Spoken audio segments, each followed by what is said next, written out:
Dans les salles de réunion du monde entier, quelque chose d'étrange s'est produit. Les écrans s'illuminèrent, les chiffres se figèrent, et les dirigeants posèrent tous la même question. Que vient-il de se passer? Car du jour au lendemain, les règles du monde des affaires avaient été réécrites en silence. L'intelligence artificielle n'est pas arrivée avec des explosions ou des gros titres. Elle s'est glissée dans les emails, la publicité, les chaînes d'approvisionnement, le service client et les transactions boursières. Pendant que les entreprises dormaient, les algorithmes apprenaient. Et quand le soleil se leva, la notion de vitesse avait pris un nouveau sens. Dans le commerce de détail, l'IA prédisait la demande avant que les clients ne cliquent sur « Acheter ». Dans la finance, les machines détectaient des risques que les humains avaient manqués.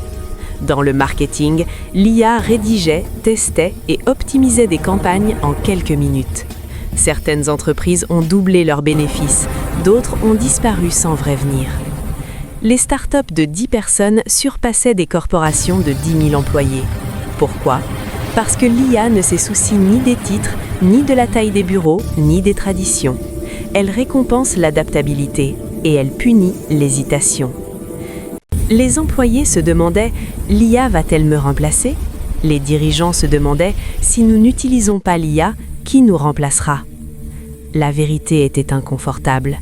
L'IA ne remplace pas les humains. Ce sont les humains qui utilisent l'IA qui remplacent ceux qui ne le font pas. De la Silicon Valley à Londres, de Toronto à Berlin, l'IA a compressé d'années de croissance en quelques mois. Les données devinrent d'une monnaie, la vitesse devint d'une puissance, les décisions devinrent automatisées. Il n'y avait pas de bouton de mise à jour, pas de pause, pas de retour en arrière. L'IA n'a pas changé le monde des affaires un jour dans le futur, elle l'a changé pour toujours hier. Et la seule question qui reste est, contrôlerez-vous l'algorithme ou décidera-t-il de votre avenir à votre place ?